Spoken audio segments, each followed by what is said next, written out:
baba na. Hindi ko man lang naman.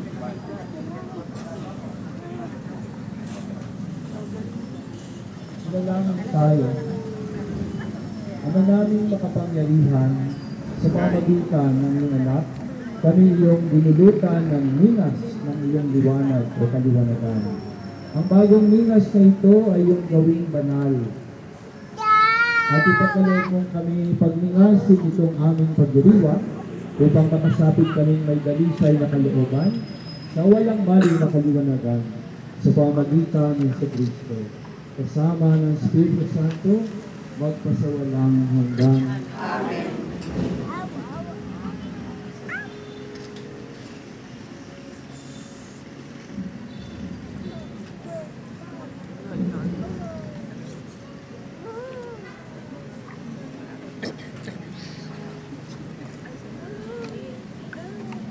Si Kristo ang nagmamahal noon sa bayang Ninilang, ngayon pa rin siyang patnubay.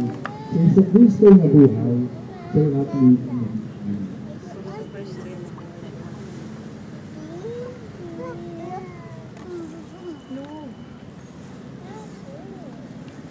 Si Kristo ang nagmamahal, simula pa noong araw, wakas natin siya pintuhan. Si Yesu Kristo na buhay, sa ating kaliwanagan.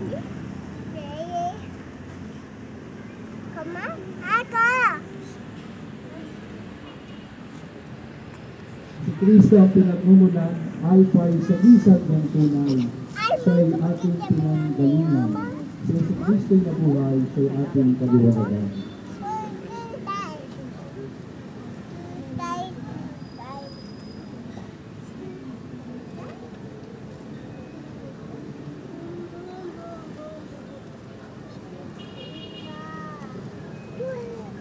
Si Kristo ang siyang hantungan, o pekay kanyang larawan. Siya ang ating patunguhan, si Yesu Kristo ay nabuhay sa ating kaliwanagan.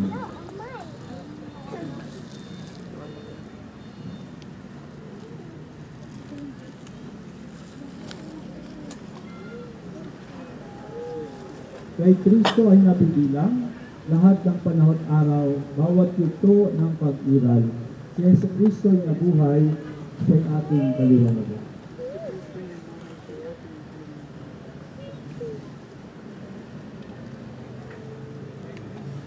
Nabibilang mga taong daan-daan, hari siya ng kasaysayan. Si Yesu Kristo ay nabuhay sa ating kaliwanagan.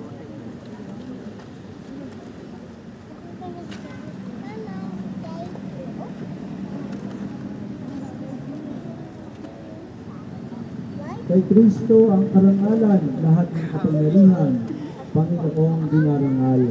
Si Yesu Kristo ay nabuhay sa ating kaliwanagan.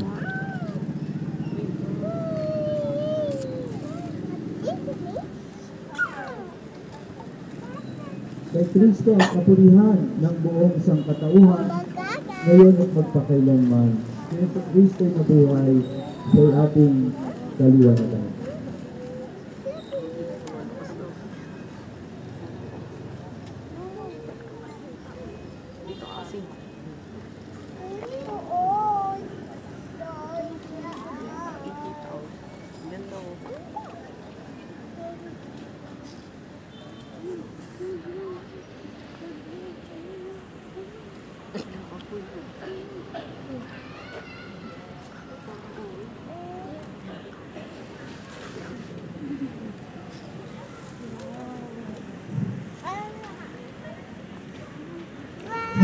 Paghamban ni Jesus sa tagilula, lubot lubig ay lumitaw, si Yesu Kristo na buhay sa ating kaliwanagan.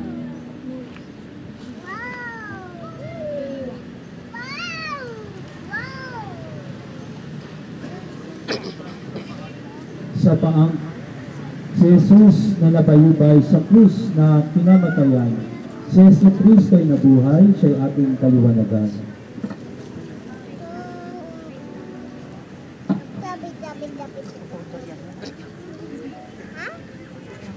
Ang kaliwang paa naman, Jesus din nasugatan, pakoy ng lagos na tunay.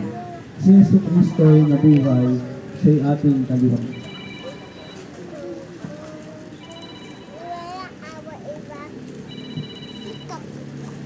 At sa kanan niyang kamay, si Jesus ay pinakuan, kaya't may sugat na taglay.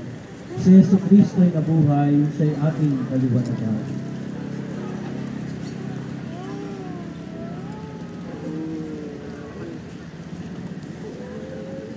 Sa kanyang kaliwang kamay, si Jesus ay pinakuan, noong buhay niya ay ialay. Si Yesu Kristo ay nabuhay sa ating kaliwanagan.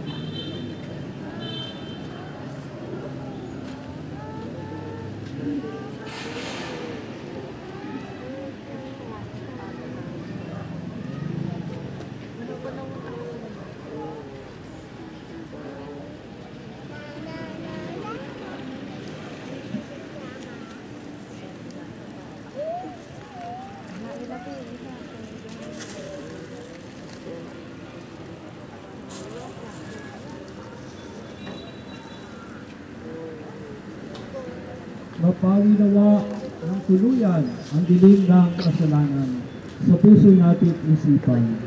Si Yesu Kristo ay nabuhay sa ating kaliwanagan.